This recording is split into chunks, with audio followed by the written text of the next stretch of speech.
Picture this: 28 AD, somewhere in the waterlogged marshlands of northwestern Europe. A Roman tax collector stands before a Frisian village built on an artificial mound rising above the floodwaters. He demands tribute, cattle hides for the Roman legions. The village elders refuse. They've paid enough. The collector insists, threatening to seize their property.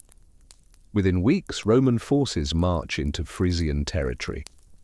But they're about to learn that conquering people who've mastered one of Europe's most hostile environments, building entire communities on artificial hills, navigating shallow waterways with specialized boats, using tidal patterns as weapons, is very different from conquering ordinary Germanic tribes.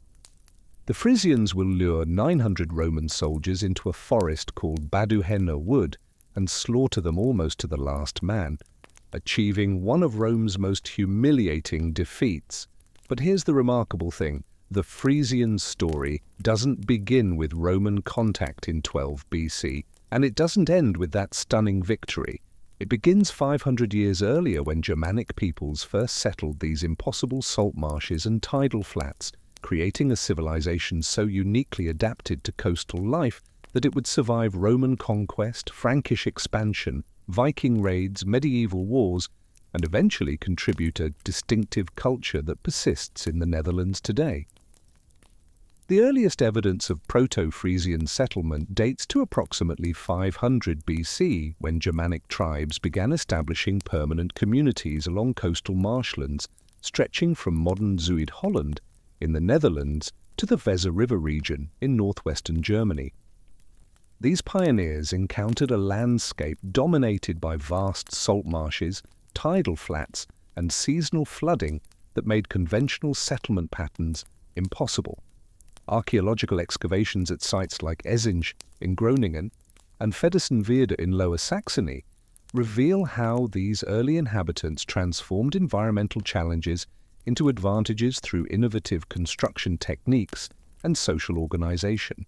Unlike other Germanic peoples who settled in forests or river valleys, the Frisians chose to live where land and sea constantly battled for dominance. And they learned not just to survive, but to thrive. The most distinctive feature of early Frisian settlement was development of turpen, artificial dwelling mounds elevating communities above storm surges and seasonal floods. And these earthworks represent far more than simple flood protection. Archaeological analysis reveals sophisticated engineering knowledge with layers of clay, peat, and organic matter carefully arranged to create stable foundations supporting entire villages. The Terp at Hunsingo shows evidence of continuous habitation from 6th century BC through medieval period, with the mound growing incrementally as successive generations added new layers and expanded living spaces. Excavations at Feddersenweerde reveal how communities began with modest mounds barely 2 meters high, gradually building upward as populations grew and understanding of local flooding patterns improved. The process required coordinated community effort. Clay and peat had to be transported from considerable distances and carefully worked to achieve proper drainage and stability. The Frisians were literally building their own land, raising themselves above the North Sea's fury, one shovelful at a time.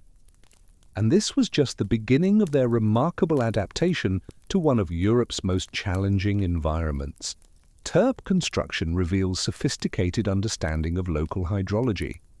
Early Frisian builders positioned mounds to take advantage of natural drainage patterns while avoiding areas prone to severest flooding. They incorporated wooden drainage systems, carefully placed logs and woven branch barriers channeling water away from living areas. And the presence of specialized tools for earth-moving and water management indicates Terp construction became a refined craft requiring specific expertise. These weren't desperate survival measures thrown together haphazardly. These were engineered solutions developed over generations, perfected through trial and error, representing accumulated wisdom about tides, floods, and survival in an environment that could kill entire communities in a single storm. Beyond practical function, turpen served as focal points for community identity and social organization. The largest turpen, like those at Hegebeintum and Tritsum, supported populations of several hundred individuals organized into extended family groups. Archaeological evidence suggests complex internal hierarchies developed, with most prominent families occupying elevated positions on mounds and controlling access to best agricultural land and fishing waters. The linguistic development of Frisian language during this period provides crucial evidence for cultural evolution. Proto-Frisian emerged as distinct branch of West Germanic language family, sharing common roots with ancestors of English, Dutch, and German, but developing unique characteristics shaped by geographic isolation and cultural contact with neighboring peoples. Linguistic analysis suggests that by 200 BC, Proto-Frisian had begun diverging significantly from other Germanic dialects, developing distinctive phonological features distinguishing it from continental neighbors. The relationship between early Frisian and other West Germanic languages reveals patterns of migration and cultural exchange complementing archaeological records. Linguistic evidence indicates Proto-Frisian speakers maintained contact with Saxon tribes to the east and Frankish groups to the south, borrowing vocabulary related to agriculture, craftsmanship, and trade while retaining their own grammatical structures and core vocabulary. Place name analysis across Frisian homeland provides additional insights. The prevalence of names ending in reflects importance of communal settlement on elevated ground, while names incorporating water-related elements reveal the central role of rivers, creeks, and tidal channels in early Frisian geography. The emergence of distinctive Frisian cultural practices becomes clearly visible in archaeological records by 300 BC, particularly in burial customs reflecting both practical adaptations to waterlogged environment and evolving spiritual beliefs. Early Frisian cemeteries, like those excavated at Hallam, reveal burial practices adapted to local conditions while maintaining connections to broader Germanic traditions. The deceased were typically interred in wooden coffins or wrapped in textiles, then buried in sandy areas of turpen where drainage was adequate to prevent waterlogging. Grave goods provide detailed information about Frisian material culture and social organization. High-status burials contained imported Roman bronze vessels, glass beads from Mediterranean region, and locally crafted jewelry featuring distinctive geometric patterns. The presence of specialized tools, bone combs with intricate decorations, iron knives with elaborately worked handles, indicates developing craft specialization within Frisian communities. The pottery assemblages reveal another distinctive aspect of cultural development. Frisian potters developed unique vessel forms adapted to specific needs, including wide-mouthed storage jars for preserving fish and dairy products, specialized cooking pots designed for preparing seafood, and distinctive serving vessels decorated with geometric patterns becoming hallmarks of Frisian artistic tradition. The geographic distribution of early Frisian settlements reflects careful adaptation to coastal environmental conditions and strategic positioning for trade and resource exploitation. Communities clustered along higher ground of coastal ridge systems, particularly where rivers and creeks provided access to inland areas while maintaining connection to maritime resources. The density of turpen in regions like the Groningen coast and East Frisian Islands indicates these areas supported relatively large populations despite challenging environmental conditions. Settlement patterns also reveal how early Frisians organized exploitation of diverse environmental zones. Communities positioned themselves to access salt marshes for grazing livestock, tidal flats for shellfish collection, coastal waters for fishing, and inland areas for limited agriculture. This multi-resource strategy required sophisticated knowledge of seasonal patterns and environmental cycles, as well as coordinated community effort to manage different economic activities. But the adaptation to wetland environments required development of specialized technologies, becoming defining features of early Frisian culture. Archaeological evidence reveals sophisticated knowledge of animal husbandry adapted to marsh conditions, including development of hardy cattle breeds capable of thriving on salt-tolerant grasses and construction of elevated shelters protecting livestock during floods. The presence of specialized tools for working leather and processing dairy products indicates animal husbandry became cornerstone of early Frisian economy. Fishing and marine resource exploitation developed into highly sophisticated activities requiring specialized equipment and techniques. Archaeological assemblages include variety of fishing implements, from simple bone hooks to complex wooden fish traps designed to take advantage of tidal movements. The presence of specialized boats, including the distinctive Frisian punt with flat bottom and high sides, designed for shallow water navigation, demonstrates how maritime technology adapted to local conditions. The challenging coastal environment also fostered development of specialized building techniques beyond turp construction. Archaeological evidence reveals sophisticated knowledge of timber construction using local wood species, including techniques for protecting wooden structures from moisture damage and salt corrosion. But this sophisticated turp-dwelling civilization that had flourished along the North Sea coast for centuries found their isolated existence abruptly interrupted when Roman legions first appeared on their territorial boundaries in 12 BC. The encounter between these two vastly different civilizations would reshape northwestern Europe's political landscape and test the military capabilities of both the world's most formidable army and the fiercely independent coastal warriors who had mastered their challenging homeland.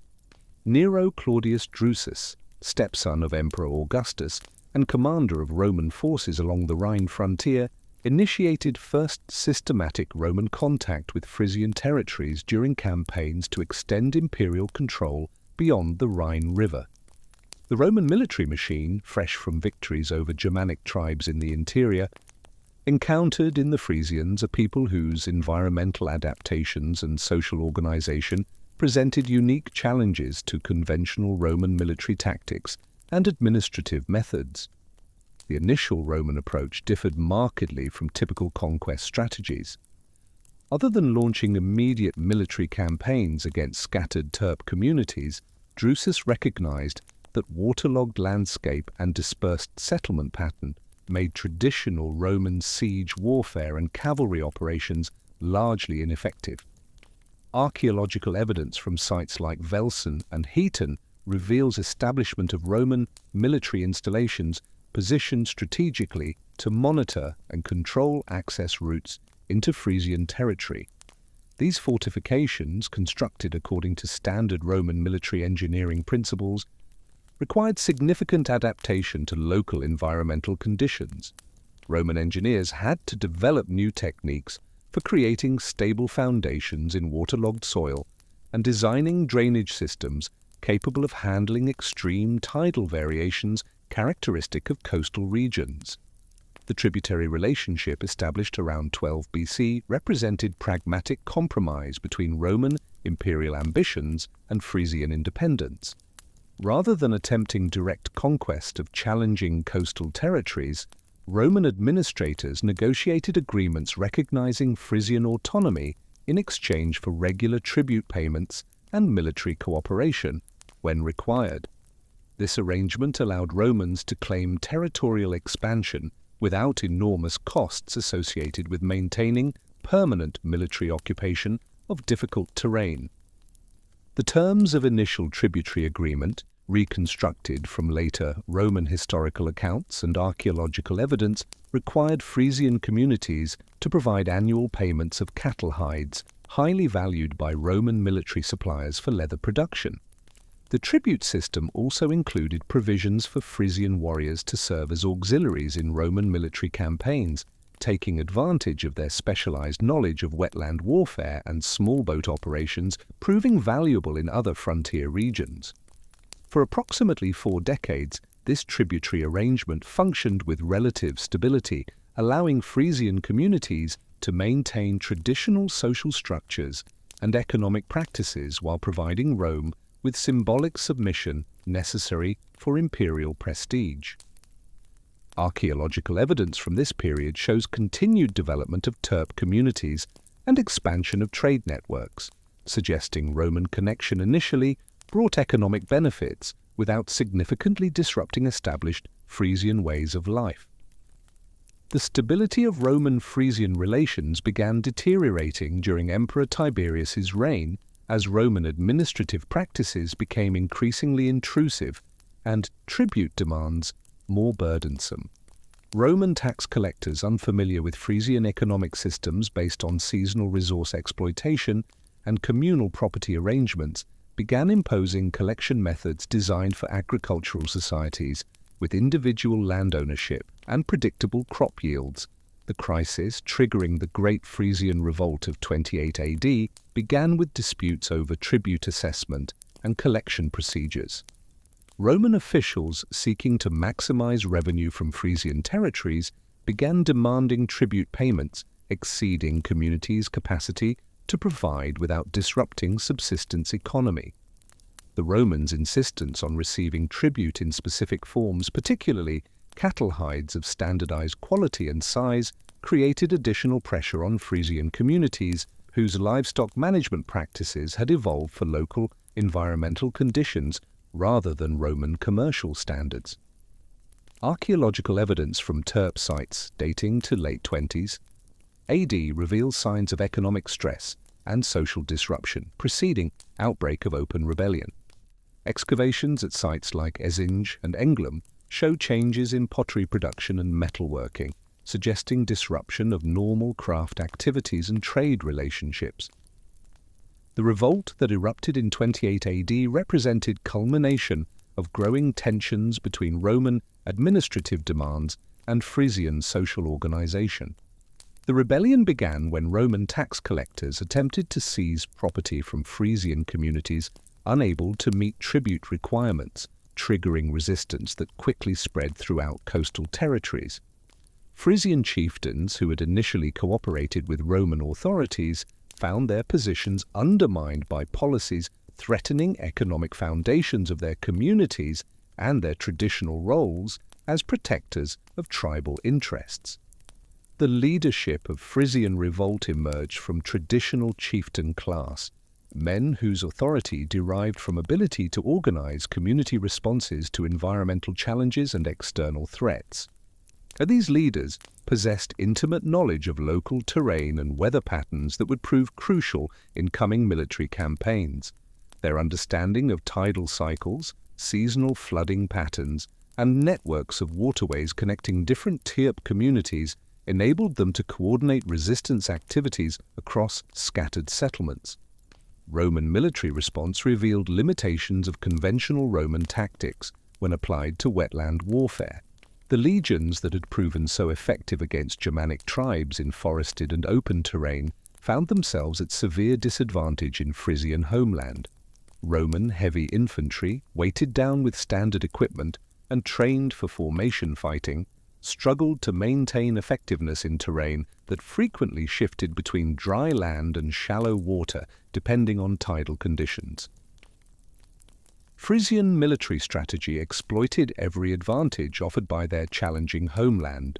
Frisian warriors, equipped with light weapons and possessing detailed knowledge of local conditions, could appear suddenly from concealed positions along creek banks and disappear just as quickly into networks of waterways inaccessible to Roman pursuit. Their use of shallow draft boats allowed rapid movement between Turpin and coordination of attacks against Roman supply lines and isolated detachments. The most significant engagement of 28 AD revolt occurred at Baduhenna Wood, where Frisian forces achieved devastating victory against Roman troops that would resonate throughout the empire and inspire resistance movements in other frontier regions. The battle site, located in forested area adjacent to coastal marshlands, provided ideal conditions for Frisian tactical advantages while negating Roman superiority in organized formation, fighting, and cavalry operations. The Roman force entering Baduhenna Wood consisted of auxiliary troops supported by regular legion detachments, totaling approximately 900 men under command of experienced officers familiar with Germanic warfare. The Romans had received intelligence suggesting major Frisian force had established fortified position in wooded area, and they moved to engage what they believed would be conventional battle against static enemy position.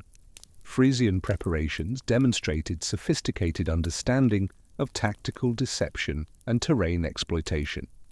Rather than establishing single fortified position, Frisian commanders distributed forces throughout wooded area in small mobile groups capable of coordinating attacks while maintaining flexibility to withdraw or reposition as circumstances required. They prepared concealed positions along likely Roman approach routes and established escape routes through marsh areas impossible for pursuing Roman forces. The battle began when Roman advanced units encountered what appeared to be small Frisian force positioned at edge of wooded area. Following standard tactical doctrine, Romans deployed main force to envelop and destroy what they perceived as isolated enemy detachment. As Roman formation advanced into woods, they found themselves increasingly separated and disoriented by dense vegetation and unfamiliar terrain. Frisian forces initiated attack when Roman formation had become strung out and vulnerable along forest paths. Small groups of Frisian warriors emerged from concealed positions to strike isolated Roman units, then withdrew before effective counterattacks could be organized.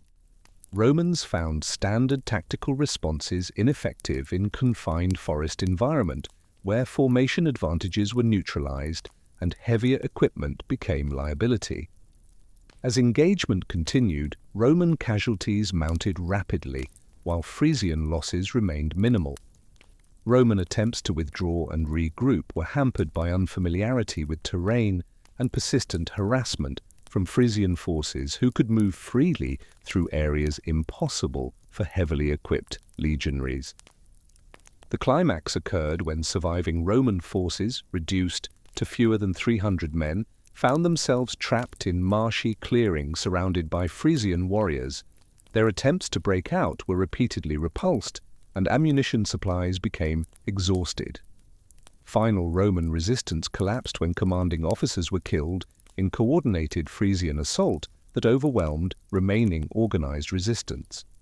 The victory at Baduhenna Wood represented more than tactical success for Frisian rebels. The complete destruction of Roman military force sent shockwaves throughout imperial administration and demonstrated that empire's military supremacy could be challenged by determined resistance, utilizing appropriate tactics and terrain advantages. News of defeat reached Rome within weeks and prompted immediate discussions about costs and benefits of maintaining Roman presence in challenging Frisian territories. The aftermath saw intensified Frisian resistance activities throughout coastal region. Emboldened by military success, Frisian forces launched coordinated attacks against Roman installations and supply lines, effectively isolating Roman garrisons and forcing them into defensive positions. Roman attempts to re-establish control following Baduhenna Wood disaster encountered continued Frisian resistance, exploiting every environmental advantage. Frisian forces demonstrated remarkable coordination across scattered Terp communities, suggesting sophisticated communication networks and unified command structures developed during initial phases of revolt. Their ability to sustain prolonged resistance indicated substantial popular support and effective resource management systems. Roman military response evolved to address unique challenges of Frisian warfare, but adaptations required significant time and resources straining imperial capabilities along Rhine frontier. Roman engineers began developing specialized equipment for wetland operations, including shallow draft vessels and modified siege equipment capable of operating in unstable terrain.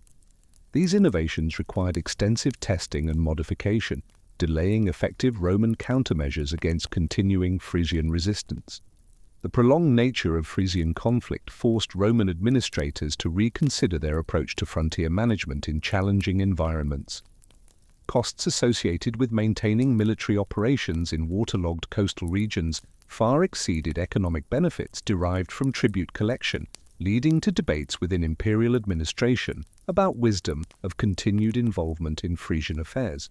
The resolution of 28 AD revolt came through negotiated settlement rather than military victory, as both sides recognized unsustainable costs of continued warfare.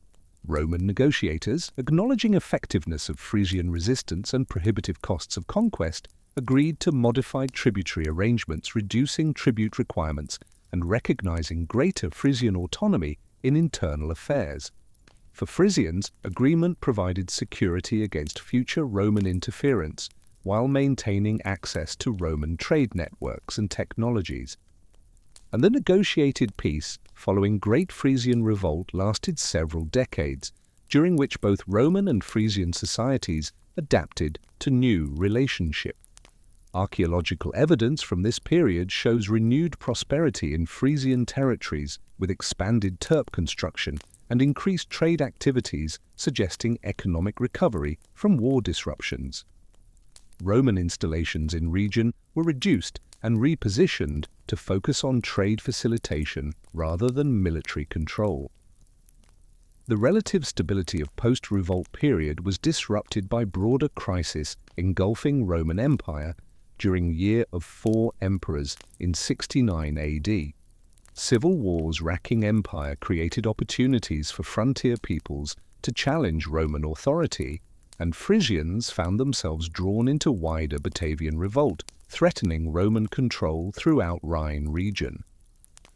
The final Frisian uprising of 69-70 AD developed within context of Batavian revolt led by Julius Civilis, a Batavian nobleman who had served in Roman auxiliary forces and possessed detailed knowledge of Roman military organization and tactics.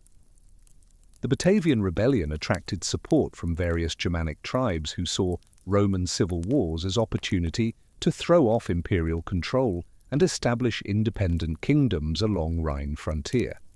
Frisian participation represented both opportunity to achieve complete independence from Roman control and response to renewed Roman demands for tribute and military service.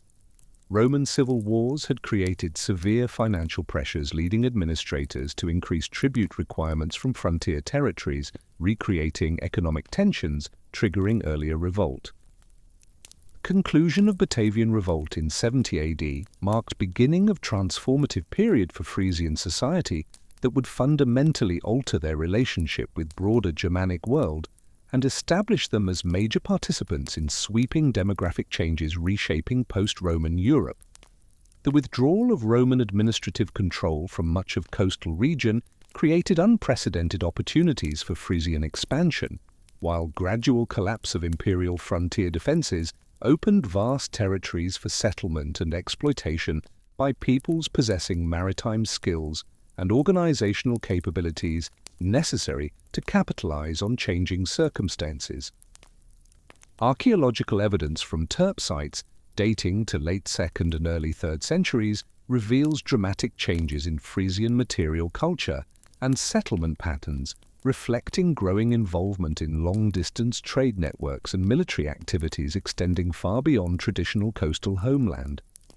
Excavations at major sites like Feddersenweerde and Veister show increased quantities of imported goods, Roman provincial pottery, metalwork from Frankish territories, amber from Baltic sources, indicating Frisian communities had developed extensive commercial relationships spanning North Sea and connecting diverse cultural regions. But the expansion that would truly transform Frisian society and leave lasting marks on northwestern Europe was just beginning. The expansion of Frisian influence during migration period coincided with broader movement of Germanic peoples into territories abandoned by declining Roman authority. Unlike mass migrations of tribes like Goths and Vandals, which involved entire populations moving across vast distances in relatively short periods, Frisian expansion proceeded through gradual settlement of coastal areas and establishment of trading posts, eventually developing into permanent communities. This pattern reflected both maritime orientation of Frisian culture and sophisticated understanding of how to exploit coastal environments for economic advantage. The development of advanced shipbuilding techniques during this period provided Frisian communities with technological foundation necessary for large-scale maritime expansion.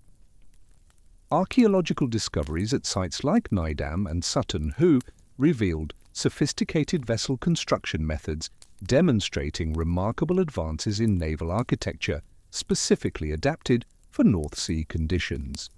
Frisian shipwrights developed distinctive hull designs featuring shallow drafts for navigating coastal waters and tidal estuaries, reinforced construction capable of withstanding severe weather conditions, and flexible steering systems allowing precise maneuvering in confined waterways.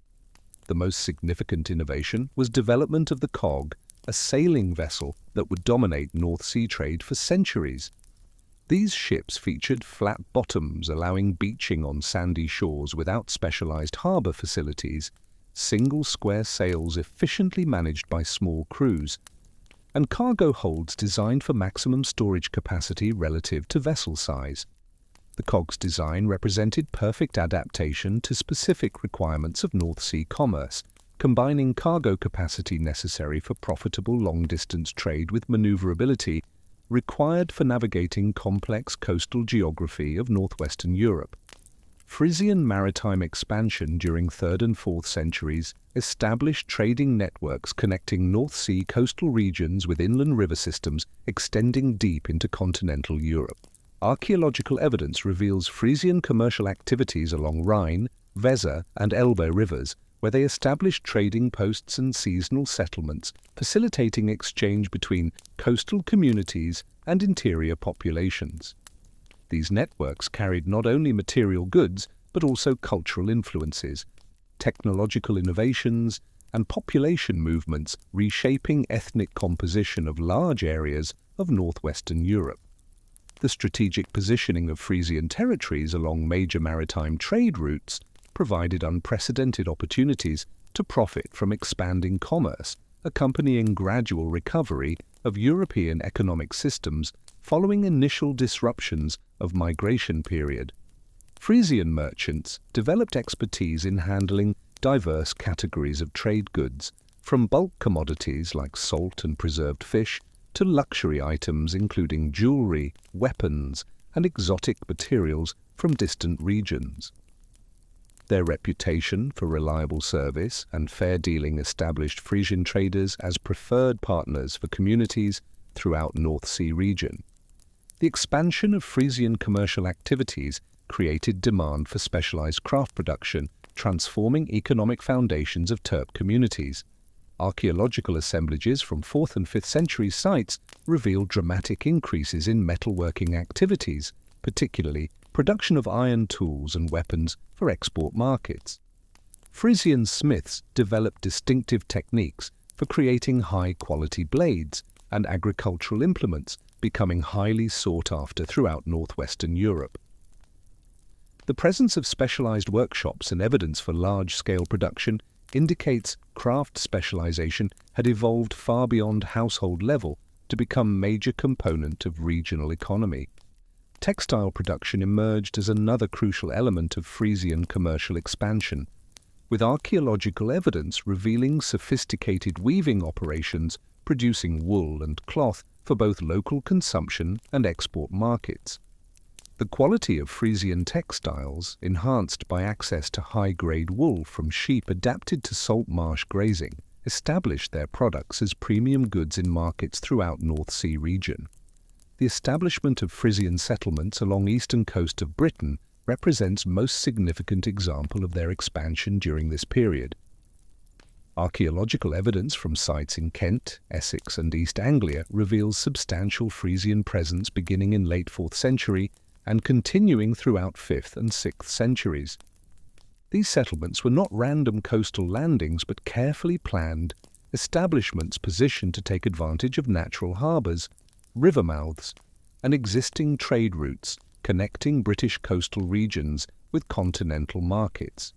Frisian settlements in southeastern England developed alongside, rather than in competition, with Anglo-Saxon kingdoms, establishing control over much of post-Roman Britain. This pattern of parallel development reflected complementary nature of Frisian and Anglo-Saxon economic activities, with Frisian communities specializing in maritime trade and coastal resource exploitation, while Anglo-Saxon groups focused primarily on agricultural settlement and territorial control. The linguistic evidence for Frisian influence in Anglo-Saxon England provides detailed information about nature and extent of cultural interaction between these closely related Germanic peoples. Old English borrowed numerous terms related to maritime activities, trade, and coastal resource exploitation from Frisian sources, indicating Frisian settlers brought specialized knowledge and techniques adopted by Anglo-Saxon communities. The presence of Frisian loanwords in legal and administrative vocabulary suggests Frisian settlers achieved positions of influence within Anglo-Saxon political structures. Place name analysis across southeastern England reveals extent of Frisian settlement and cultural influence during this period. Names incorporating Frisian linguistic elements are particularly common in coastal areas of Kent and Essex, where archaeological evidence confirms substantial Frisian presence. The distribution of these place names corresponds closely with areas showing distinctive material culture assemblages, combining Frisian and Anglo-Saxon elements, supporting interpretation of extensive cultural interaction and population mixing. The integration of Frisian communities into developing Anglo-Saxon kingdoms proceeded through processes preserving Frisian cultural distinctiveness while facilitating political and economic cooperation. The extensive network of Frisian settlements established during migration period provided foundation for unprecedented expansion of commercial activities that would transform economic landscape of northwestern Europe and establish Frisian merchants as dominant force in North Sea trade. The consolidation of Frankish power under Merovingian and later Carolingian dynasties created stable political conditions, facilitating long-distance commerce, while growing wealth of Anglo-Saxon kingdoms generated demand for luxury goods and exotic materials that Frisian traders were uniquely positioned to supply. The emergence of Dorestad as preeminent trading center of early medieval Europe exemplified transformation of Frisian commercial activities from seasonal coastal trading to year-round international commerce conducted on unprecedented scale. Located at confluence of Rhine and Lech rivers in heart of Frankish kingdom, Dorestad occupied strategic position providing access to both extensive river systems of continental Europe and maritime trade routes of North Sea. Archaeological excavations conducted since 1960s revealed extraordinary scale and sophistication of commercial activities at Dorestad, with evidence for specialized craft production, international trade, and urban development rivaling greatest cities of Carolingian Empire. The physical layout reflected specialized requirements of international commerce and diverse populations participating in its economic activities. The settlement extended along riverbank for more than 2 kilometers, with distinct quarters dedicated to different aspects of commercial and craft production. The harbour area featured sophisticated wooden quays and loading facilities designed to accommodate various types of vessels carrying goods throughout North Sea and along continental river systems.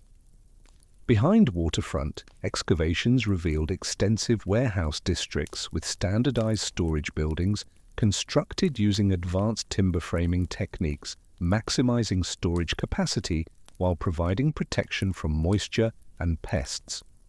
The residential areas demonstrated cosmopolitan character of this international trading center, with archaeological evidence revealing presence of Frisian, Frankish, Anglo-Saxon, and Scandinavian populations living in distinct but interconnected neighborhoods.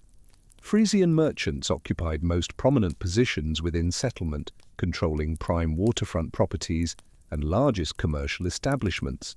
Their houses, constructed using traditional Frisian building techniques adapted to riverine rather than coastal conditions, featured substantial storage areas and workshops combining residential and commercial functions. The craft production quarters revealed sophisticated manufacturing activities supporting international trade and generating many goods that Frisian merchants carried throughout extensive commercial networks. Metalwork operations produced iron tools, weapons, and jewelry using raw materials imported from mining regions throughout Europe. The presence of specialized furnaces and sophisticated metalworking tools indicates Dorestad's craftsmen possessed technical knowledge comparable to finest workshops of Carolingian Empire. Textile production at Dorestad operated on industrial scale, far exceeding household-based weaving activities typical of most early medieval settlements. Archaeological excavations uncovered evidence for specialized weaving workshops equipped with multiple looms and facilities for processing raw materials imported from sheep-raising regions throughout northwestern Europe. The commercial network centered on Dorestad extended throughout known world of early medieval Europe, connecting North Sea region with Mediterranean, Baltic, and emerging markets of Eastern Europe. Frisian merchants established permanent trading posts and seasonal markets in locations ranging from Shetland Islands to mouth of deeper river, creating commercial infrastructure facilitating exchange of goods across vast distances and diverse cultural regions. Archaeological evidence from these trading posts reveals presence of Frisian material culture and adoption of Frisian commercial practices by local populations, indicating profound influence of Frisian merchants on development of European trade networks. The expansion into Baltic Sea region represented particularly significant development, bringing them into direct competition with Scandinavian traders and establishing new markets for their goods and services. The trade in luxury goods demonstrated sophisticated taste and substantial wealth of Frisian merchant families who had achieved prominent positions within international commercial system. Archaeological assemblages from high-status Frisian sites reveal extraordinary collections of imported luxury items, including Byzantine silks, Islamic metalwork, Scandinavian amber jewelry, and Anglo-Saxon manuscripts. These materials indicate successful Frisian merchants achieved levels of wealth and cultural sophistication comparable to nobility of contemporary kingdoms, while maintaining distinct cultural identity and commercial focus. The development of specialized luxury goods production within Frisian territories reflected both access to exotic raw materials and understanding of international market demands. Frisian craftsmen became renowned for ability to work precious metals, creating jewelry and decorative objects combining traditional Germanic artistic motifs with influences drawn from Byzantine, Islamic, and Celtic sources. The rise of powerful merchant families represented fundamental transformation in Frisian social organization, reflecting enormous wealth generated by international commerce. Unlike traditional chieftain-based hierarchy characterizing earlier Frisian society, commercial elite derived authority from economic success rather than military leadership or hereditary status. Archaeological evidence reveals construction of elaborate residential complexes combining traditional Frisian architectural elements with innovations designed to display wealth and accommodate complex requirements of international commerce. The most prominent Frisian merchant families established extensive kinship networks spanning multiple trading centers and facilitating coordination of commercial activities across vast distances.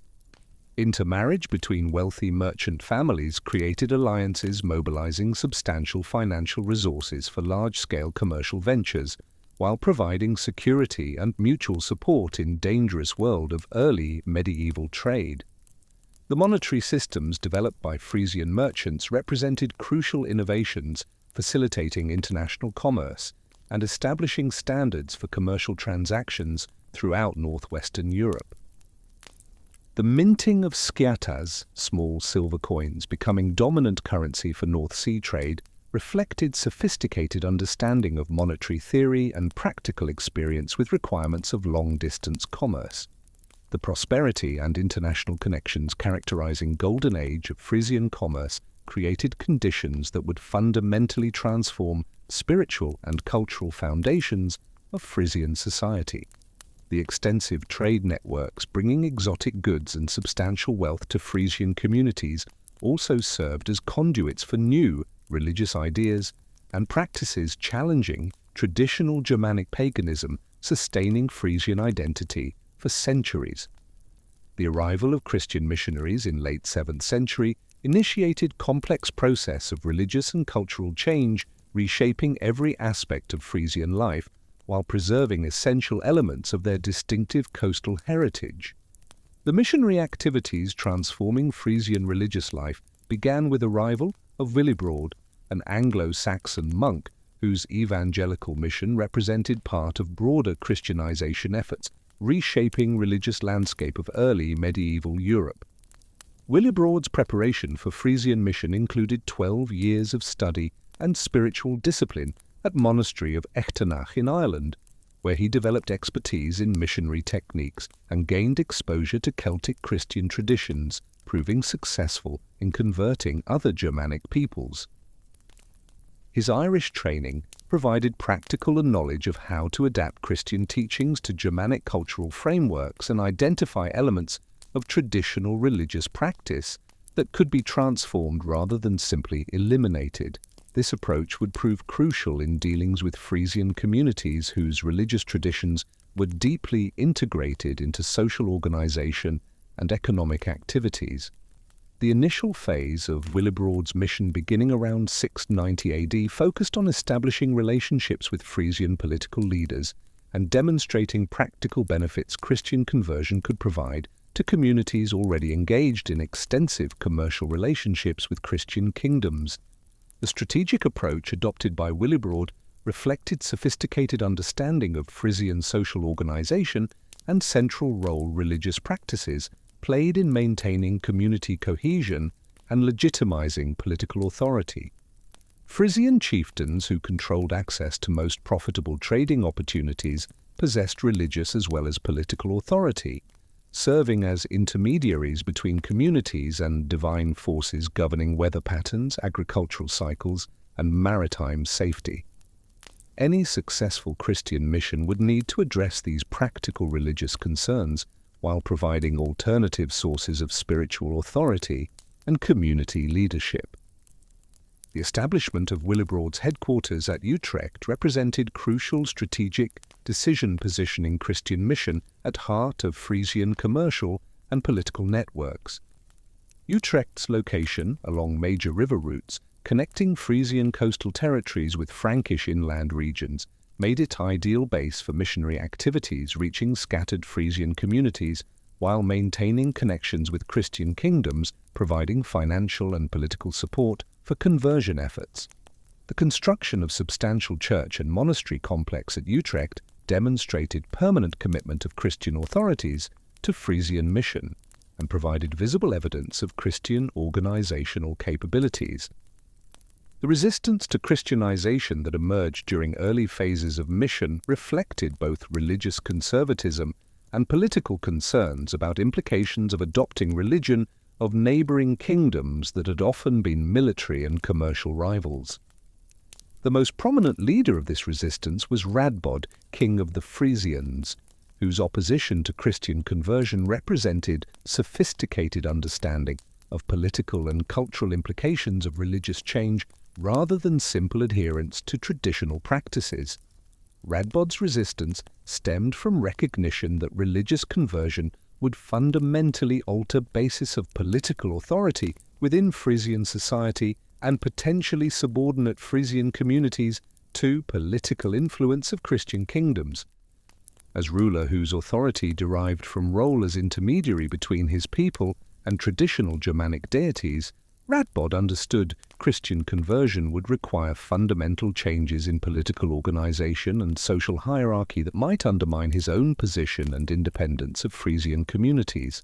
The military conflicts accompanying Radbod's resistance to Christianization reveal complex relationship between religious conversion and political control in early medieval Europe. Frankish military expeditions into Frisian territories combined traditional conquest objectives with missionary goals, seeking to establish political dominance while facilitating Christian conversion through elimination of traditional religious leadership.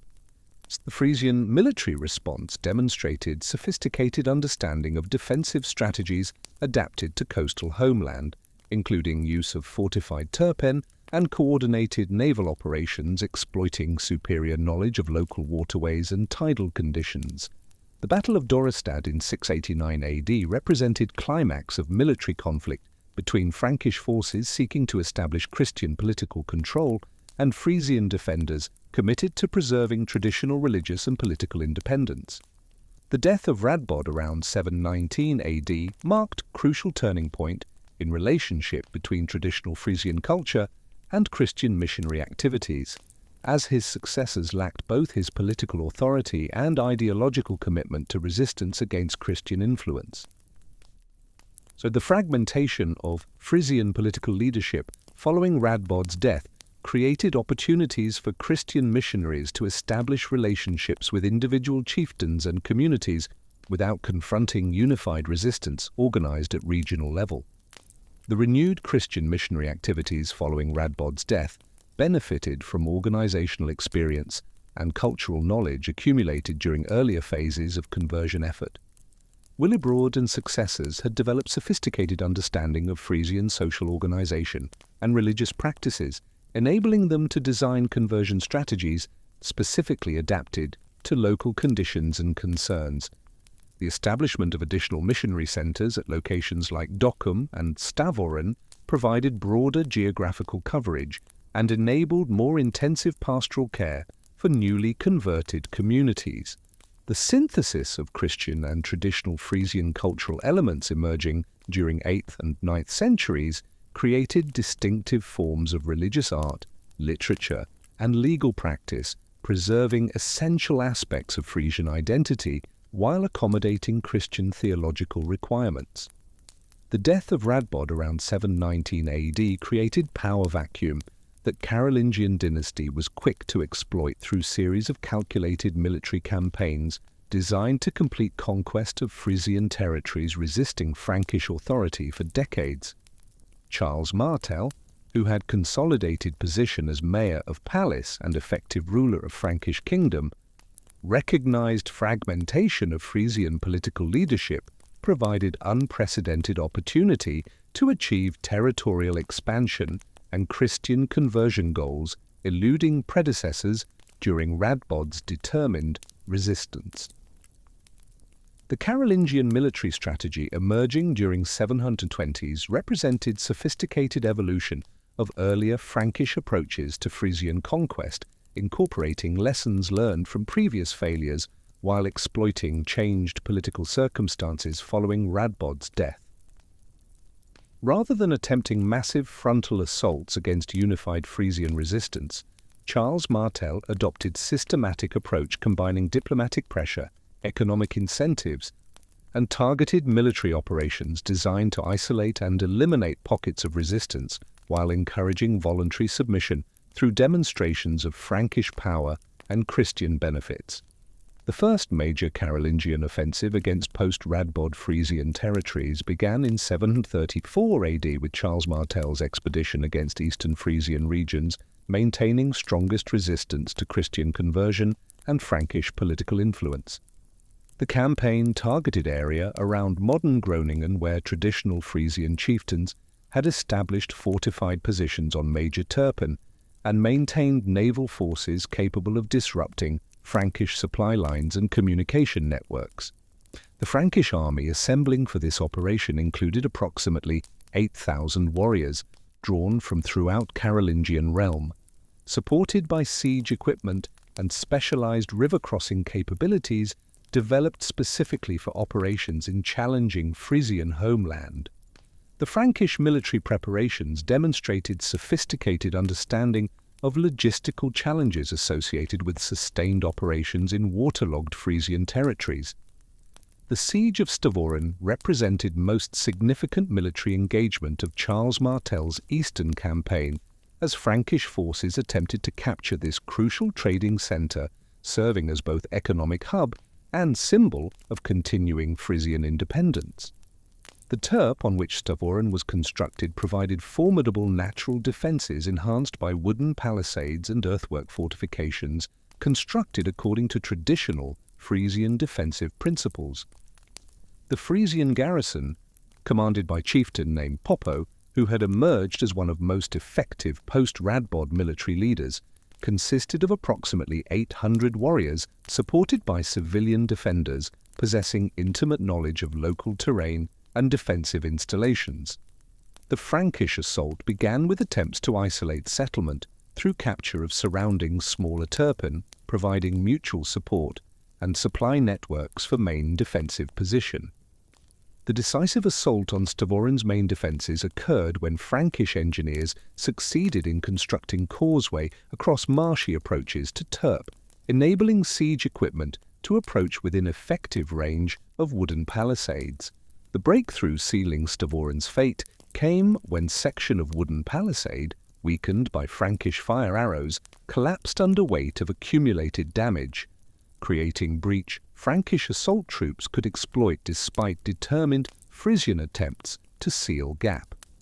The capture of Stavoren provided Charles Martel with crucial strategic victory, demonstrating Frankish military capabilities while eliminating one of most important centres of continuing resistance to Christianization.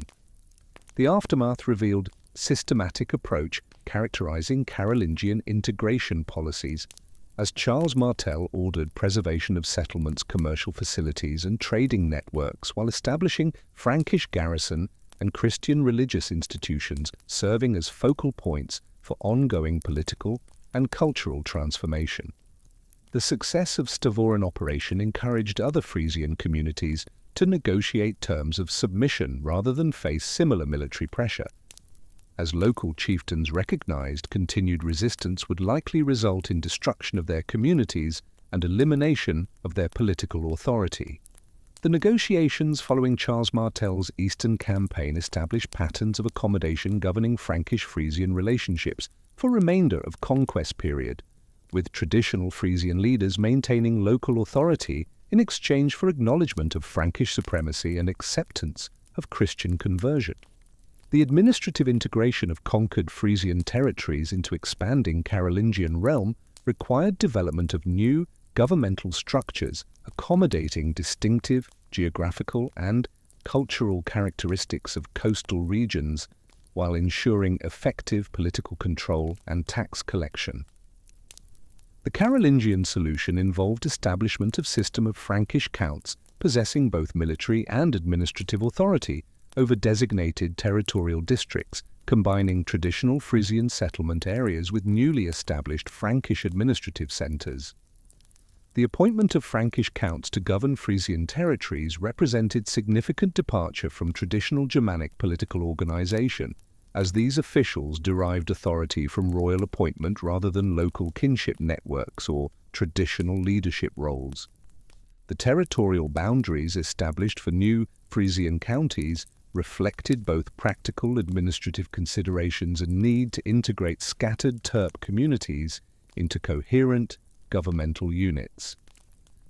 The preservation and codification of Frisian legal traditions represented one of the most significant achievements of Carolingian integration process, as royal administrators recognized effective governance required accommodation of local legal customs and dispute resolution mechanisms evolving over centuries of adaptation to coastal conditions. The compilation of Lex Frisionum during Charlemagne's reign provided systematic written records of traditional Frisian legal principles while incorporating Christian moral concepts and Frankish administrative procedures, creating hybrid legal system suitable for transformed political circumstances. The Lex Frisionum revealed sophisticated legal concepts developed within traditional Frisian society to address unique challenges of coastal life and maritime economic activities. The legal code included detailed provisions for regulating fishing rights, establishing liability for flood damage, resolving disputes over Terp construction and maintenance, and determining compensation for losses resulting from maritime accidents or commercial failures. The integration of traditional Frisian legal procedures with Frankish administrative requirements created opportunities for preserving essential aspects of Frisian cultural identity while demonstrating compliance with Carolingian governmental expectations. The cultural resistance emerging in response to Frankish political integration and Christian religious pressure took forms reflecting both practical realities of life under foreign rule and deep cultural attachments continuing to define Frisian identity despite political transformation. Rather than engaging in open military rebellion, proving ineffective against Carolingian military superiority, Frisian communities developed subtle forms of cultural preservation and adaptation, maintaining essential aspects of traditional way of life while accommodating requirements of new political and religious circumstances. The preservation of traditional craft techniques and artistic styles represented one of most visible forms of Frisian cultural resistance, as local artisans continued producing goods incorporating traditional Germanic decorative motifs and construction methods despite availability of Frankish alternatives and Christian preferences for different artistic approaches. The linguistic preservation efforts undertaken by Frisian communities demonstrated sophisticated strategies for maintaining cultural identity through continued use of traditional language, in contexts avoiding direct confrontation with Frankish administrative requirements. While official legal proceedings and religious services increasingly utilized Latin and Frankish linguistic forms, Frisian remained primary language for daily communication, commercial transactions, and cultural activities, preserving traditional knowledge and social relationships. The adaptation of traditional religious practices to Christian contexts represented perhaps most complex aspect of Frisian cultural resistance, as communities sought to preserve essential spiritual concepts and ritual practices while demonstrating compliance with Christian conversion requirements. Archaeological evidence reveals continued use of traditional sacred sites and seasonal festivals reinterpreted within Christian theological frameworks while maintaining essential social and spiritual functions for local communities. The economic strategies developed by Frisian communities under Frankish rule demonstrated remarkable adaptability and entrepreneurial skill, enabling them to maintain traditional maritime commercial focus while accommodating new political and administrative requirements. Frisian merchants continued dominating North Sea trade networks despite political changes transforming their homeland, utilizing established commercial relationships and specialized maritime knowledge to maintain competitive advantages over potential Frankish rivals. The transformation of Dorestad under Carolingian rule exemplified complex relationship between political integration and economic continuity, characterizing Frisian experience during this period.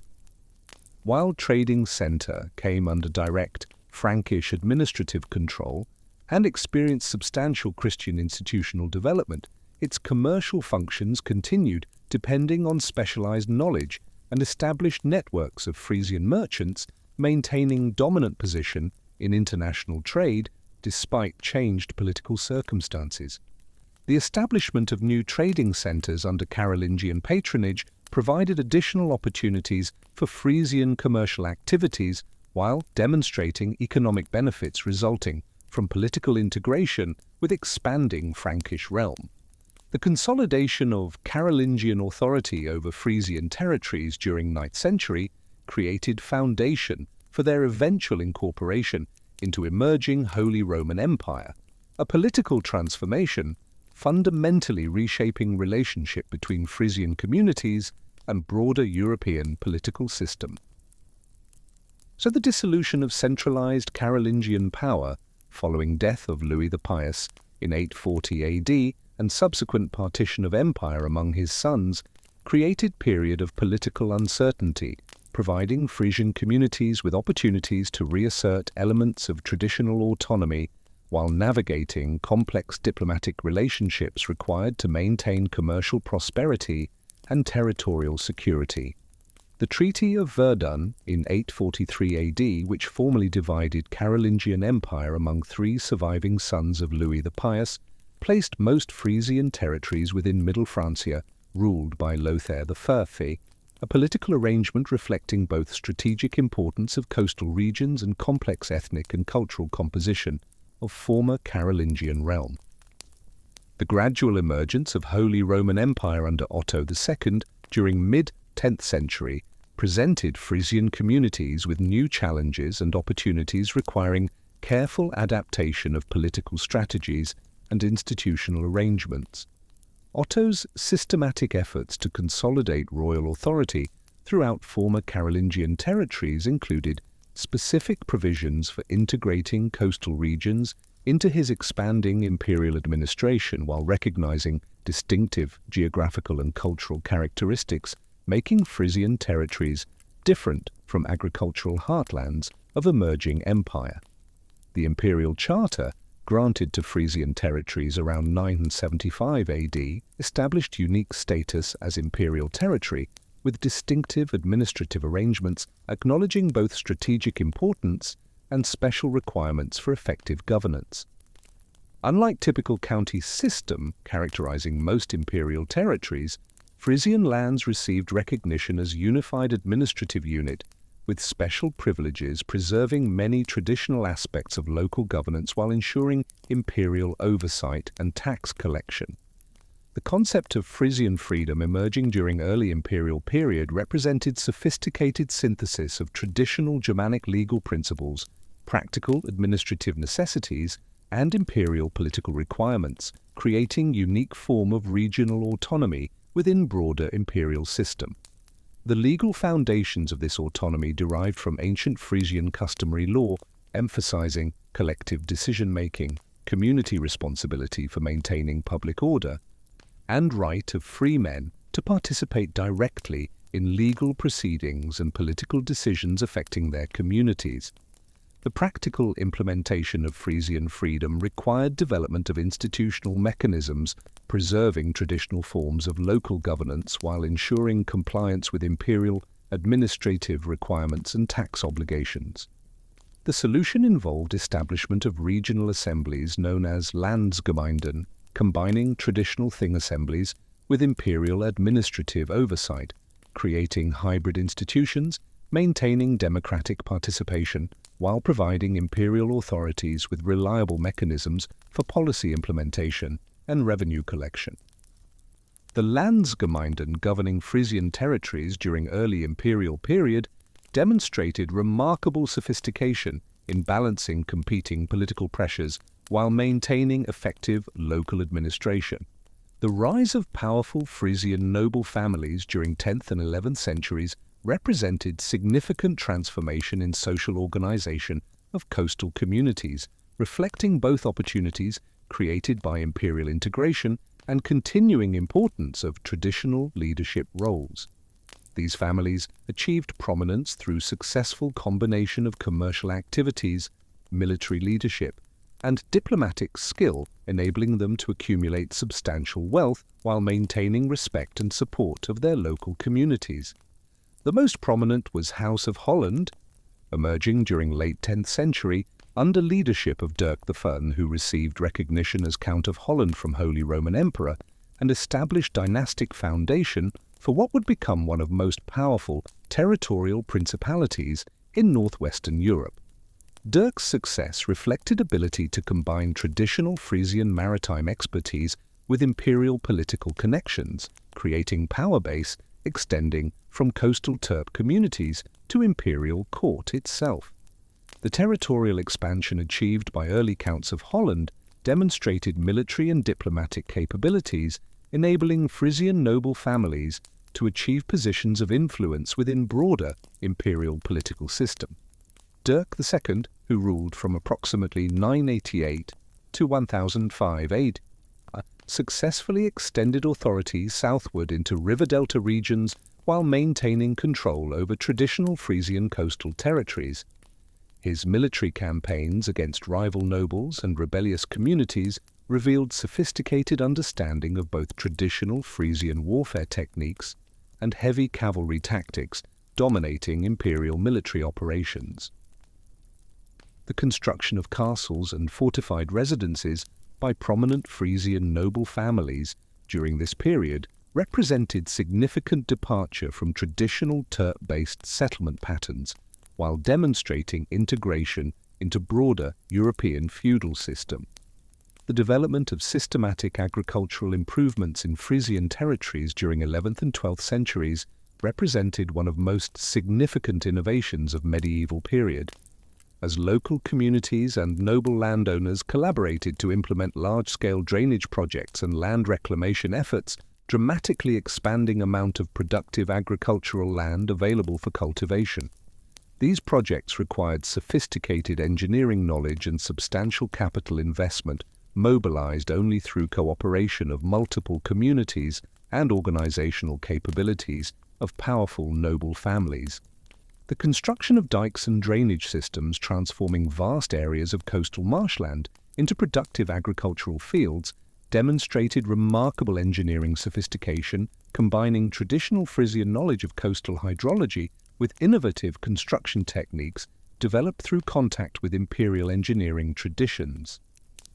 The Great Dyke Project, initiated around 1050 AD by Count Dirk IV, involved construction of more than 30 kilometers of earthwork barriers designed to protect reclaimed agricultural land from storm surges and seasonal flooding while providing controlled drainage for optimal crop production.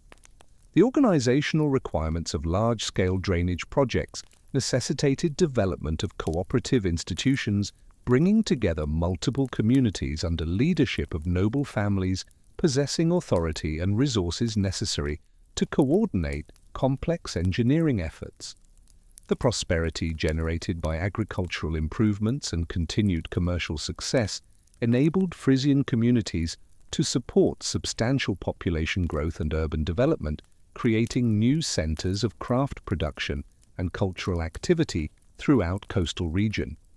The expansion of existing settlements and establishment of new towns reflected both increased productive capacity of regional economy and growing integration of Frisian territories into broader European commercial and cultural networks. The development of Leiden as major urban centre during 12th century exemplified transformation of Frisian society under imperial rule, as this settlement grew from modest trading post into substantial town with specialized craft quarters, religious institutions and commercial facilities serving regional and international markets. The town's strategic location along major river routes connecting coastal regions with inland territories enabled it to function as crucial intermediary in expanding trade networks linking Frisian producers with consumers throughout northwestern Europe. Leeuwarden emerged as preeminent urban centre of Western Frisia during this period, developing from cluster of interconnected terpen into substantial walled town, serving as both commercial hub and seat of regional political authority. The town's strategic location at confluence of several major waterways provided access to both coastal maritime routes and inland river systems, enabling merchants based there to coordinate trading activities across vast geographical areas while maintaining efficient communication with agricultural producers and craft specialists throughout surrounding countryside. The physical development during 13th and 14th centuries demonstrated sophisticated urban planning, combining practical considerations with defensive requirements and commercial functionality. The construction of substantial stone walls around expanded settlement required massive investment in both materials and skilled labor, with local authorities organizing cooperative building projects drawing resources from throughout regional territory. Groningen's development as major urban center followed different pattern reflecting its position as dominant settlement of eastern Frisia and its role as intermediary between Frisian coastal communities and expanding commercial networks of northern Germany. The town's location along Hunza River provided access to extensive inland territories while maintaining connections to maritime trade routes, creating opportunities for merchants to profit from both regional agricultural production and international commercial exchange. The territorial expansion achieved by Groningen during 13th century demonstrated military and diplomatic capabilities, enabling successful Frisian urban centres to extend authority over surrounding rural areas while establishing resource bases necessary to support substantial populations and complex economic activities. The town's rulers negotiated agreements with rural communities, providing agricultural products and military service in exchange for protection and access to urban markets, creating integrated economic systems combining urban commercial expertise with rural productive capacity. The fortifications constructed around Groningen during late 13th century reflected both wealth generated by successful commercial activities and military pressures accompanying territorial expansion in competitive environment of late medieval northern Europe. The expansion of Frisian trading networks during late medieval period created unprecedented opportunities for commercial profit, while generating political tensions that would ultimately threaten stability of traditional Frisian society. The wealth accumulated by successful merchant families enabled them to acquire substantial territorial holdings and political influence, challenging existing power structures while creating new forms of social hierarchy based on commercial success rather than traditional concepts of noble birth or military leadership. The internal conflicts emerging within Frisian society during 14th and 15th centuries reflected fundamental tensions between different approaches to political organization and economic development building throughout period of urban expansion. The traditional emphasis on collective decision-making and community cooperation characterizing Frisian society for centuries came into increasing conflict with hierarchical relationships and individual wealth accumulation accompanying successful participation in international commerce. The Scheringer Vetkuper feuds dominating political life in Groningen and surrounding areas during 15th century exemplified destructive potential of these internal divisions, while demonstrating sophisticated military capabilities. Different Frisian factions could mobilize in support of competing political objectives. These conflicts originated in disputes over commercial privileges and territorial authority, but evolved into comprehensive political struggles dividing communities and creating lasting animosities influencing Frisian political development for generations. The Scheringers, whose name derived from association with Scheer Islands, represented primarily interests of traditional rural communities and smaller urban centers seeking to preserve established patterns of political organization and economic activity against centralizing tendencies promoted by largest commercial cities. The Vetkuper faction, whose name reflected association with cattle trading and agricultural commerce, represented primarily interests of largest urban centers and wealthiest merchant families seeking to modernize Frisian political institutions and expand territorial authority through more centralized governmental structures. The military campaigns characterizing Scheringer Vetkuper conflicts demonstrated both persistence of traditional Frisian warfare techniques and their adaptation to changing military technologies and tactical approaches dominating late medieval European warfare. The fortified terpen serving as defensive strongholds for centuries were supplemented by newly constructed castles and fortified towns incorporating advanced defensive technologies while maintaining geographical advantages, always characterizing Frisian military operations.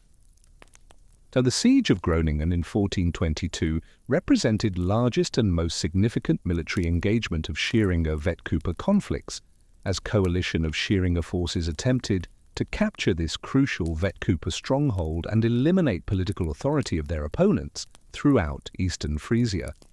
The besieging force included approximately 3,000 warriors drawn from rural communities throughout region, supported by siege equipment and military expertise acquired through participation in broader European conflicts.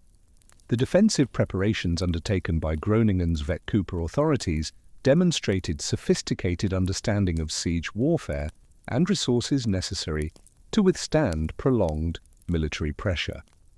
The resolution of 1422 siege through negotiated settlement rather than military victory reflected recognition by both sides that continued warfare threatened economic foundations of Frisian prosperity while providing opportunities for external powers to intervene in Frisian affairs. The peace agreement ending siege established temporary territorial divisions and commercial arrangements, satisfying immediate concerns of both factions while preserving possibility of future cooperation against common external threats. The participation of Frisian merchants and cities in Hanseatic League represented one of most significant developments of late medieval period, as this involvement provided access to expanded commercial networks while creating new political obligations and economic dependencies, fundamentally altering character of Frisian society. The League's organizational structure and commercial regulations offered both opportunities and constraints, requiring careful adaptation of traditional Frisian commercial practices to meet requirements of this larger economic system. The admission of Groningen to full membership in Hanseatic League during late 14th century reflected both towns' commercial importance and successful adaptation to organizational requirements and political obligations characterizing League participation. The negotiations preceding this admission required extensive diplomatic efforts and substantial financial commitments, demonstrating Groningen's integration into broader European political and economic networks while preserving essential aspects of regional identity and autonomy. The commercial privileges accompanying Hanseatic membership provided Frisian merchants with preferential access to markets throughout Northern Europe, while creating opportunities for expanded participation in luxury goods trade, connecting European consumers with producers in distant regions, including Baltic, Mediterranean, and beyond. These expanded commercial opportunities required substantial investments in shipping, warehousing, and financial services, transforming scale and sophistication of Frisian commercial operations. The gradual erosion of traditional Frisian freedoms during late medieval period resulted from combined pressures of internal political divisions, external military threats, and economic dependencies undermining foundations of traditional political autonomy while creating new forms of subordination to external authorities. The political fragmentation accompanying Scheringer-Vetkoper conflicts created opportunities for neighboring powers to intervene in Frisian affairs while weakening collective resistance, historically protecting Frisian independence. The increasing complexity of international commercial relationships created economic dependencies limiting Frisian political options while providing external powers with leverage that could be used to influence internal political developments. The reliance on Hanseatic commercial networks created vulnerabilities exploitable by political opponents, while wealth concentrated in major urban centers created tempting targets for external conquest, requiring increasingly expensive defensive preparations. The military innovations and political consolidation pressures threatening traditional Frisian autonomy during late medieval period intensified dramatically during early 16th century, as Habsburg dynasty embarked on systematic efforts to centralize authority throughout expanding territorial holdings in Low Countries. The election of Charles V as Holy Roman Emperor in 1519 brought unprecedented resources and administrative capabilities to bear on challenge of integrating fragmented political landscape of northwestern Europe into coherent imperial system, supporting dynasty's ambitious military and diplomatic objectives across multiple continents. The Gelders Wars erupting in 1502 and continuing intermittently until 1543 represented most sustained military challenge to Frisian independence since Carolingian conquests of 8th century. These conflicts originated in territorial ambitions of Charles of Egmond, Duke of Guelders, who sought to expand authority throughout eastern Netherlands while resisting Habsburg attempts to consolidate imperial control over region. The strategic importance of Frisian territories, with crucial river mouths and maritime access routes, made them inevitable battlegrounds in this broader struggle for regional supremacy. Duke Charles of Egmond's invasion of eastern Frisia in 1514 demonstrated both vulnerability of traditional Frisian defensive systems to early modern military technology and persistence of local resistance to external conquest. The Duke's forces, numbering approximately 4,000 professional soldiers equipped with early firearms and supported by artillery pieces, represented fundamentally different military challenge than medieval cavalry and infantry forces Frisian communities had successfully resisted for centuries. The flat open terrain of reclaimed agricultural lands now comprising much of Frisian territory provided ideal conditions for deployment of these new military technologies while eliminating many geographical advantages historically protecting Frisian independence. The siege of Groningen in 1515 revealed obsolescence of traditional Frisian fortifications when confronted with early modern siege warfare techniques and artillery bombardment. The fall of Groningen after 6-week siege marked a crucial turning point in balance of power within Frisian territories, as loss of this major urban centre eliminated one of most important sources of military and financial resources available to defenders of traditional Frisian autonomy. Duke Charles's occupation demonstrated systematic approach characterizing Habsburg conquest strategies throughout region, with immediate implementation of new administrative structures, tax collection systems, and military garrisons designed to prevent future resistance while extracting maximum resources to support continued military operations. The Habsburg response to Duke Charles's territorial gains reflected strategic importance imperial authorities placed on controlling coastal regions and their commercial networks. Emperor Charles VIII personally supervised organization of major military expedition designed to recapture occupied territories and eliminate Gelder's threat to imperial authority in Low Countries. The imperial army assembling in 1516 included approximately 15,000 professional soldiers drawn from throughout Habsburg domains, supported by most advanced military technology available and commanded by experienced officers participating in campaigns across Europe. The Treaty of Venlo in 1543, which formally ended Gelder's wars and confirmed Habsburg control over disputed territories, established legal and administrative framework for integration of Frisian lands into expanding imperial system.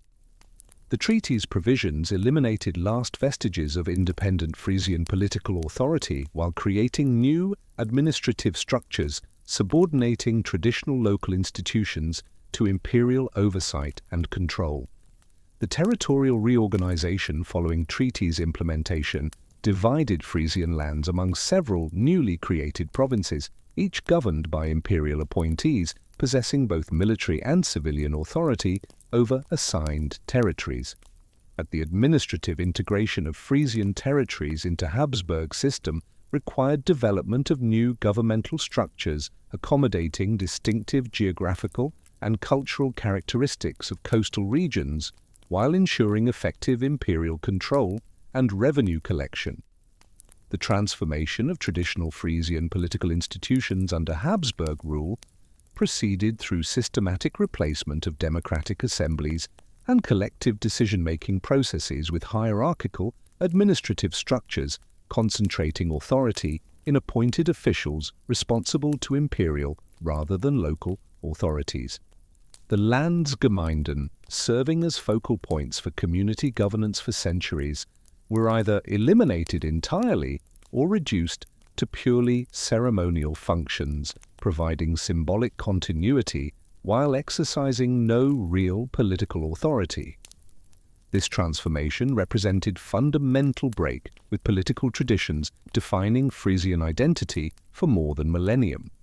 The taxation systems implemented by Habsburg administrators reflected both fiscal requirements of expanding imperial system and distinctive economic characteristics of coastal communities whose wealth derived from maritime commerce and specialized agricultural production.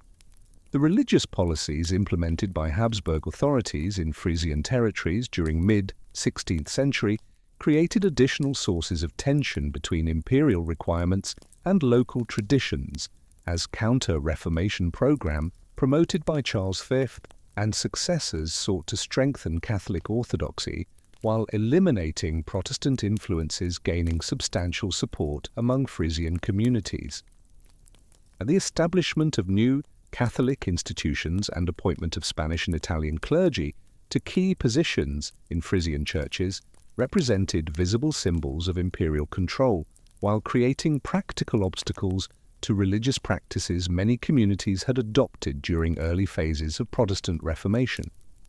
The Protestant Reformation had found particularly receptive audiences among Frisian merchants and urban artisans whose commercial activities brought them into contact with reformed religious ideas circulating throughout Northern Europe. The emphasis on individual religious responsibility and direct relationship with divine authority characterizing Protestant theology resonated with traditional Frisian concepts of political autonomy and collective decision-making, creating natural affinities between reformed religious practices and traditional cultural values. The Habsburg campaign against Protestant influences therefore represented not only religious persecution, but also attack on fundamental aspects of Frisian cultural identity. The 80 Years' War, beginning in 1566 with Beeldenstorm, provided Frisian communities with opportunities to reassert elements of traditional autonomy while participating in broader Dutch struggle for independence from Spanish rule. The iconoclastic riots sweeping through Frisian territories during summer of 1566 reflected both religious opposition to Catholic practices and political resistance to Spanish administrative control, creating powerful combination of motivations sustaining popular support for rebellion despite enormous risks associated with challenging imperial authority. The leadership of Dutch revolt in Frisian territories emerged from traditional noble families, maintaining positions of influence despite Habsburg administrative changes, combined with wealthy merchant families whose commercial interests had been damaged by Spanish taxation and regulatory policies. These leaders possessed both resources necessary to organize effective resistance and local knowledge required to coordinate military operations in challenging coastal environment, historically protecting Frisian independence.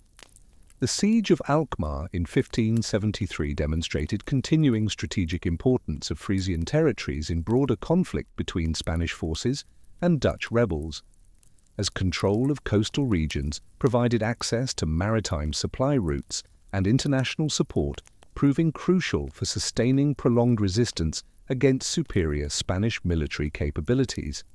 The successful defense of Alkmaar by garrison including substantial numbers of Frisian soldiers revealed both military expertise coastal communities could contribute to rebel cause and effectiveness of defensive strategies, exploiting local geographical advantages against conventional military operations.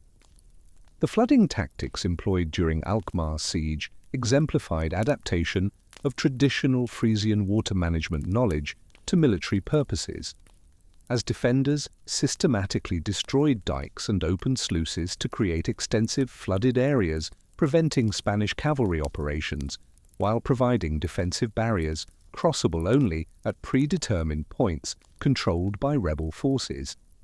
The Union of Utrecht in 1579, which formally established Dutch Republic and provided constitutional foundation for independent government in northern Netherlands, recognized distinctive status of Frisian territories while integrating them into broader republican political system.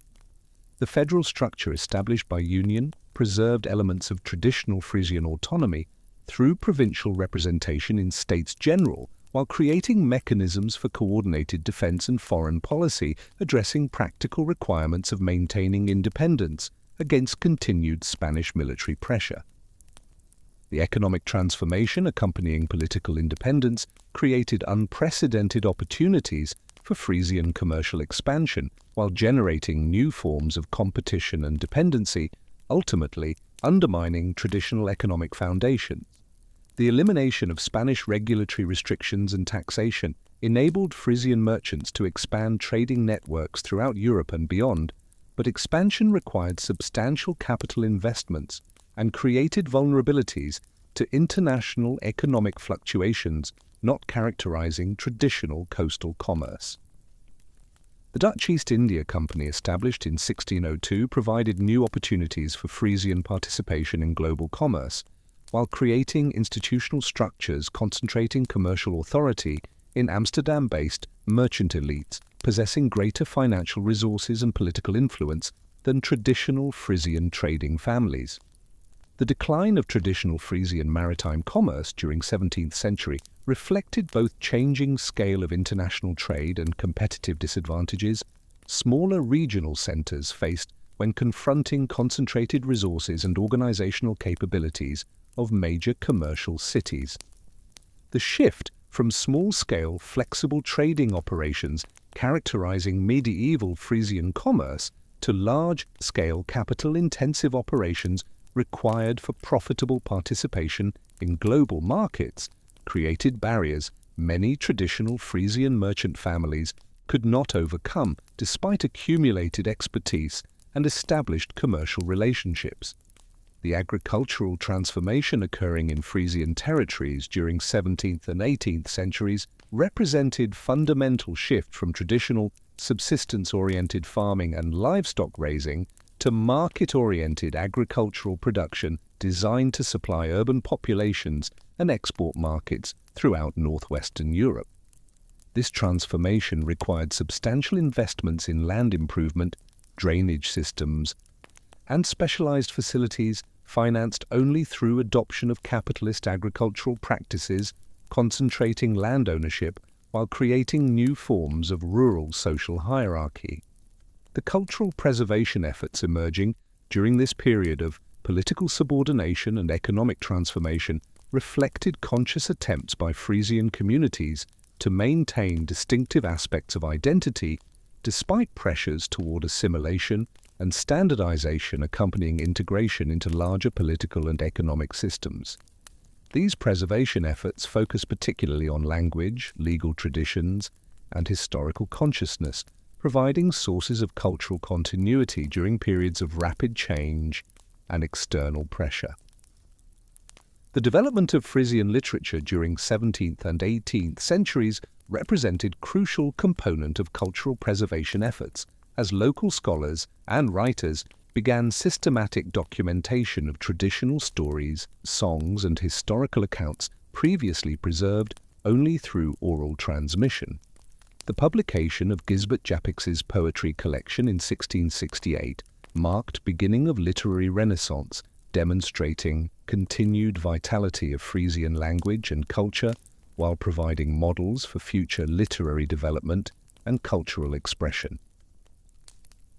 The historical consciousness developing among Frisian intellectuals during this period reflected both scholarly interest in documenting distinctive features of Frisian culture and political awareness of importance of historical precedent in defending traditional rights and privileges against external pressure for conformity.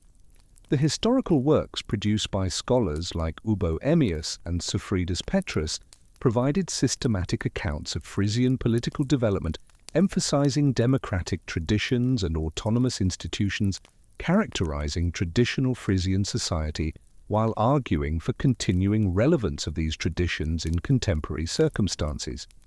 The intellectual foundations established by 18th century Frisian scholars created groundwork for remarkable cultural renaissance, transforming relationship between Frisian communities and their distinctive heritage during tumultuous political changes of 19th century. The Napoleonic occupation of Netherlands from 1795 to 1813 paradoxically strengthened Frisian cultural consciousness by demonstrating fragility of traditional political arrangements while creating new opportunities for regional identity assertion within emerging framework of modern European nationalism. Just Hiddes Halbertsma emerged as most influential figure in Frisian cultural revival beginning during early decades of 19th century. Born in 1789 in village of Grue, Halbertsma received classical education at University of Groningen before serving as Protestant minister in various Frisian communities, where he developed intimate knowledge of traditional language, customs, and oral traditions rapidly disappearing under pressures of modernization and cultural standardization. His scholarly training combined with pastoral experience provided both intellectual tools necessary for systematic cultural documentation and community connections required to access authentic, traditional materials. Halbertsma's linguistic research revealed sophisticated grammatical structures and extensive vocabulary characterizing Frisian language, demonstrating its status as distinct Germanic language rather than merely dialect of Dutch or German, as many contemporary scholars had assumed. His systematic analysis of Frisian phonology, morphology, and syntax provided scientific foundations for language preservation efforts while creating standardized written forms usable for literary production and educational purposes. The publication of his Lexicon Frisicum in 1820 represented first comprehensive dictionary of Frisian language and established scholarly credibility for Frisian linguistic studies within broader European academic community. The collection and publication of traditional Frisian folk tales, songs and legends undertaken by Halbertsma and collaborators preserved crucial elements of oral culture sustaining Frisian identity for centuries while adapting these materials for modern audiences through carefully edited literary presentations. The Riemen on Teltjes, published in 1822, introduced educated European readers to richness of Frisian traditional culture while providing Frisian communities with accessible written versions of cultural heritage usable for educational and cultural transmission purposes. The establishment of Selskip voor Friese Taal en Schriftenkennissen in 1844 provided institutional support for cultural preservation and development activities, while creating networks of cooperation between scholars, writers, and cultural activists throughout Frisian regions. The Society's activities included organizing literary competitions, publishing cultural materials, and coordinating educational programs promoting Frisian language use and cultural awareness among younger generations, increasingly exposed to Dutch and German cultural influences through formal education and economic integration. The political dimensions of Frisian cultural revival became increasingly prominent during revolutionary upheavals sweeping across Europe in 1848, as liberal democratic movements challenged traditional monarchical authority while promoting concepts of national self-determination, resonating strongly with Frisian historical experiences and cultural values. The constitutional reforms implemented in Netherlands during this period created new opportunities for regional political participation while establishing legal frameworks potentially accommodating greater cultural autonomy for distinctive regional communities. And the formation of political organizations dedicated to promoting Frisian interests represented crucial development, transforming cultural preservation activities into systematic political advocacy for regional autonomy and cultural rights. The creation of Province of Friesland in 1840 represented significant achievement in struggle for Frisian political recognition, as this administrative reorganization acknowledged distinctive character of Frisian territories while providing governmental structures accommodating regional cultural requirements within broader Dutch political system. The provincial government established under this arrangement possessed authority over education, cultural policy, and regional development, enabling systematic promotion of Frisian language and culture through official channels. Educational policies implemented in Friesland during late 19th and early 20th centuries demonstrated innovative approaches to bilingual education, seeking to preserve Frisian linguistic heritage while ensuring students acquired Dutch language skills necessary for participation in broader national economy and educational system. The development of Frisian language textbooks and teaching materials required substantial investments in curriculum development and teacher training, creating new professional opportunities for Frisian speakers while establishing educational foundations for cultural transmission. The establishment of Frisian cultural institutions during this period provided crucial infrastructure for preserving and developing distinctive regional traditions while adapting these traditions to contemporary circumstances and audience expectations. The Fries Museum, founded in Leeuwarden in 1881, became major centre for collecting, preserving and displaying Frisian historical artifacts, and cultural materials while conducting research programs contributing significantly to scholarly understanding of Frisian history and culture. The development of Frisian literature during 19th and 20th centuries produced remarkable works demonstrating artistic potential of Frisian language while exploring themes reflecting both traditional cultural values and contemporary social concerns. Writers like Walling Dijkstra, Douwe Kalma, and Simke Kloosterman created literary works achieving recognition beyond Frisian community while maintaining authentic connections to regional cultural traditions and linguistic heritage. The economic challenges confronting Frisian communities during industrial transformation of 19th and 20th centuries required adaptive strategies preserving essential aspects of traditional economic activities while enabling participation in expanding national and international markets. The decline of traditional maritime commerce and agricultural production created pressures for economic diversification, threatening foundations of communities maintaining distinctive cultural characteristics through specialized economic activities. The development of tourism as major economic sector in Frisian territories during 20th century created new opportunities for cultural preservation and economic development utilizing distinctive regional characteristics as commercial assets rather than obstacles to modernization. The promotion of Frisian cultural heritage, natural landscapes and recreational opportunities attracted visitors from throughout Europe while generating revenues supporting cultural institutions and preservation activities. The agricultural modernization transforming Frisian farming during 20th century demonstrated successful adaptation of traditional practices to contemporary market requirements and technological innovations, while preserving essential aspects of regional agricultural heritage. The development of specialized dairy production utilizing traditional Frisian cattle breeds and cheese-making techniques created premium agricultural products commanding international recognition while maintaining connections to historical agricultural traditions. The challenges posed by World War II created severe pressures on Frisian communities while also generating experiences strengthening cultural solidarity and political consciousness. The post-war reconstruction period provided opportunities for systematic development of Frisian cultural institutions and political organizations suppressed or damaged during occupation.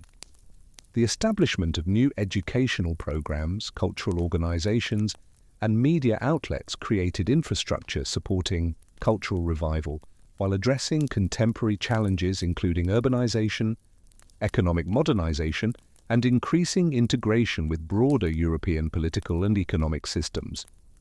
The European integration process beginning in 1950s created both opportunities and challenges for Frisian cultural preservation and political autonomy efforts. The development of European Union policies supporting regional cultural diversity and minority language rights provided new legal frameworks and financial resources supporting Frisian cultural activities, while economic integration created pressures for standardization and centralization threatening traditional regional distinctiveness.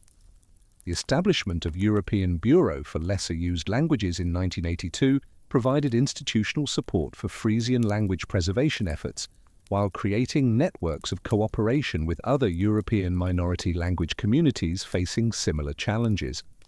The Bureau's activities included developing educational materials, coordinating research programs, and advocating for legal protections enhancing status of regional languages within national and European political systems. The contemporary challenges facing Frisian communities reflect complex relationship between cultural preservation and modernization, characterizing minority cultures throughout developed world. Maintenance of linguistic vitality requires continuous adaptation to technological innovations and changing communication patterns while preserving essential grammatical structures and vocabulary defining cultural distinctiveness. The development of Frisian language websites, social media platforms, and digital educational resources demonstrates successful adaptation to contemporary communication technologies while maintaining cultural authenticity. The demographic changes affecting Frisian territories during recent decades, including urbanization, immigration, and population mobility, created new challenges for cultural transmission while also generating opportunities for cultural innovation and adaptation. The increasing diversity of populations in traditional Frisian areas requires inclusive approaches to cultural preservation, accommodating newcomers while maintaining essential aspects of regional identity and tradition. The economic development strategies implemented in contemporary Frisian territories demonstrate successful integration of cultural preservation objectives with practical requirements for sustainable economic growth and employment creation. The development of knowledge-based industries, renewable energy projects, and sustainable agriculture initiatives creates economic opportunities utilizing regional advantages while supporting populations, maintaining cultural institutions, and transmission activities. The role of Frisian communities within contemporary European Union exemplifies possibilities for maintaining distinctive cultural identities while participating fully in broader political and economic integration processes. The principle of subsidiarity governing European Union decision-making provides legal foundations for regional autonomy, enabling Frisian communities to preserve cultural distinctiveness while benefiting from European economic integration and political cooperation. The success of Frisian cultural preservation and political autonomy efforts during modern period demonstrates minority cultures can maintain distinctive characteristics while adapting successfully to contemporary circumstances and participating effectively in broader political and economic systems. And the institutional infrastructure developed over 2 centuries of cultural revival activities provides foundations for continued cultural transmission while enabling ongoing adaptation to changing circumstances and new challenges. The future prospects for Frisian culture and political autonomy depend on continued ability of Frisian communities to balance preservation of essential cultural characteristics with adaptation to changing circumstances and opportunities. The demographic, economic, and technological changes shaping 21st century require continued innovation in cultural preservation strategies while maintaining institutional foundations and community commitment sustaining Frisian identity through previous periods of challenge and transformation. And the linguistic vitality of contemporary Frisian depends on successful transmission to younger generations growing up in increasingly multilingual and digitally connected environments. The integration of Frisian language education into formal schooling systems, combined with development of digital resources and media content, creates multiple pathways for language acquisition and use. The recognition of Frisian as official language in Friesland province since 1956 provides legal protections and governmental support, enabling systematic language promotion while acknowledging practical realities of bilingual society. The contemporary Frisian cultural institutions, including museums, theatres, publishing houses, and broadcasting organisations, demonstrate successful adaptation of traditional cultural expressions to modern formats and audiences. And the Fries Museum's comprehensive exhibitions documenting Frisian history from earliest Terp settlements through contemporary period provide both educational resources and sources of cultural pride for regional population. The political representation of Frisian interests within Dutch governmental structures demonstrates successful integration of regional autonomy with national political participation. The provincial government of Friesland exercises substantial authority over cultural policy, education, and regional development while maintaining effective relationships with national authorities and European institutions. The Frisian representatives in Dutch Parliament and Senate advocate for policies supporting minority language preservation and regional cultural development while participating fully in broader national political debates. The networks of international cooperation Connecting Frisian cultural organizations with other minority language communities throughout Europe provide valuable resources for sharing best practices and coordinating advocacy efforts. The participation in organizations like European Language Equality Network enables Frisian activists to learn from experiences of Welsh, Catalan, Basque, and other European minority language communities, while contributing their own expertise in bilingual education and cultural preservation. These international connections strengthen Frisian cultural preservation efforts, while situating Frisian experiences within broader contexts of European linguistic diversity and minority rights. Remarkable journey of Frisian people, from origins as coastal Germanic tribes building artificial dwelling mounds to survive North Sea floods to current status as recognized cultural minority within European Union, demonstrates both resilience of cultural identity and importance of institutional support for cultural preservation. The sophisticated turp construction techniques developed 2,500 years ago represented first chapter in ongoing story of environmental adaptation and innovation. The military resistance against Roman legions at Baduhenna Wood in 28 AD, where 900 Roman soldiers were slaughtered in forests and marshes by warriors who knew every creek and tide, established traditions of fierce independence that would characterize Frisian identity for millennia. The survival of Frisian autonomy through Frankish conquest, Carolingian integration, and medieval political transformations demonstrated remarkable adaptability while preserving essential cultural characteristics. The development of Frisian freedom within Holy Roman Empire created unique forms of democratic governance and legal autonomy, distinguishing Frisian territories from feudal systems dominating most of medieval Europe. The establishment of Landsgemeinden, democratic assemblies where free men participated directly in legal proceedings and political decisions, represented sophisticated forms of republican governance, attracting attention from political theorists throughout medieval period. These democratic traditions provided foundations for cultural resistance against external pressures throughout centuries of political subordination to more powerful neighbors.